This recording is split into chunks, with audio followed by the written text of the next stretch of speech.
ओम शांति। तो सबसे पहले आप सभी को नए वर्ष की बहुत बहुत हार्दिक शुभकामनाएं। नया वर्ष आप सभी के लिए मंगलमय हो। नया वर्ष है और कुछ दिन बाद नवयुग भी आने वाला है। निराकार परमपिता परमात्मा शिव साकार पिताश्री प्रजापिता ब्रह्मा बाबा के तन में अवतरित होकर के हम बच्चों को ये ज्ञान अथवा ये समझ दी कि बच्चे निकट भविष्य में सतयुग आने वाला है। हम बच्चों को भी पक्का निश्चय है कि निकट भविष्य में सतयुग आ ही जाएगा, इसमें हमें कोई भी संशय नहीं है। लेकिन जब से बाबा का अवतरण हुआ है और आज 2022 तक कुछ ऐसी मुख्य घटनाएं घटी हैं जो आने वाले समय में मनुष्य बहुत याद करेंगे। आप सबको मालूम है कि ईश्वर पिता ने सन 1936 में प्रजापिता ब्रह्मा बाबा के तन में प्रवेश किया और हम बच्चों को ईश्वरीय ज्ञान दिया। तो 1936 से जैसे ही ईश्वरीय ज्ञान दिया तो ईश्वरीय मत और आसुरी मत के बीच में 36 का आंकड़ा हो गया। आप सबने सुना भी होगा कि जब कभी बात करते हैं तो कहते हैं भाई इन दो व्यक्तियों के बीच में ना 36 का आंकड़ा है।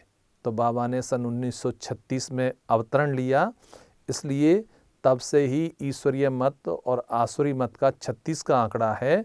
इसलिए ये कहावत प्रचलन में आ गई कि भाई इन दो मनुष्यों के बीच में 36 का आंकड़ा है। मनुष्य भी हो सकते हैं, देश भी हो सकते हैं, तो उनके बीच में 36 का आंकड़ा है। फिर उसके बाद में आया सन 1999।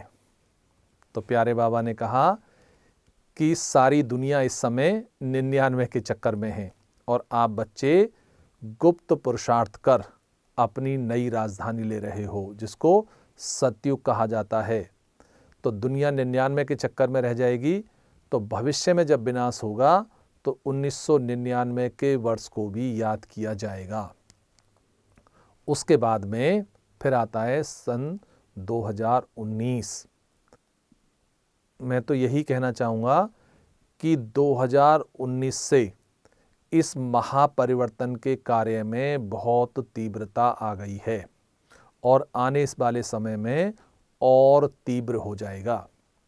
तो 2019 फिर 2020 और कल 2021 भी पूरा हो गया है। आप सबको ये बातें बड़ी सुनने में आएंगी कि भाई 19-20 है, या फिर कहते हैं भाई 20-21 है। लेकिन इसके पीछे भाव क्या है? निकट भविष्य में ये सब कुछ बदलने वाला है। मनुष्यों को बहुत तीव्र गति से वैराग्य आएगा। तो उस समय उनके मन से ये बात निकलेगी कि भाई ये महापरिवर्तन का समय सन 2019 से बहुत तीव्र गति से प्रारंभ हो गया है। वैसे तो 1936 से ही प्रारंभ है, लेकिन 2019 से तीव्र गति से प्रारंभ हो गया है। तो कहते हैं भाई 19 था, 20 उससे और ख़राब हो गया, लेकिन 20 से 21 थोड़ा 21 ही रहा। माना भाव ये है कहने का कि 20 के बाद जो 21 आया वो थोड़ा ठीक रहा, 21 है।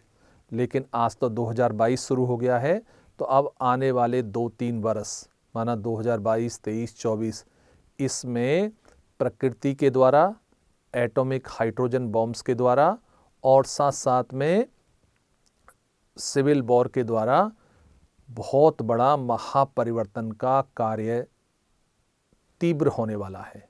कार्य तो शुरू हो चुका है, लेकिन इसमें और तीव्रता आने वाली है।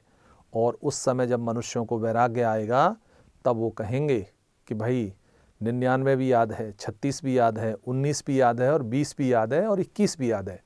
वैसे तो इस बात को हम ऐसे भी कह सकते हैं कि आप सबने ये कहानी तो सुनी होगी, शेर आया शेर आया। इन सन 1936 से लेकर के और आज 1 जनवरी 2022 तक बहुत बार मनुष्यों ने ऐसी डेट्स दी हैं कि अब विनाश होगा, अब विनाश होगा, अब विनाश होगा। लेकिन विनाश नहीं हुआ। आप सबको 1975 में भी ऐसा हुआ, 2012 में भी हुआ, और भी कई बार डेट्स दी कि भाई उस दिन विनाश हो जाएगा, लेकिन विनाश नहीं हुआ।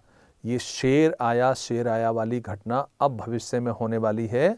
अब अचानक ही विनाश का काम तो शुरू हो गया है, लेकिन जो महापरिवर्तन और जो इसमें तीव्रता आने वाली है वो भविष्य में अचानक अब आने वाली है, और मनुष्यों को बहुत तेजी से अब वैराग्य आएगा, चाहे वो इस ईश्वरीय ज्ञान में है अथवा दुनिया में है।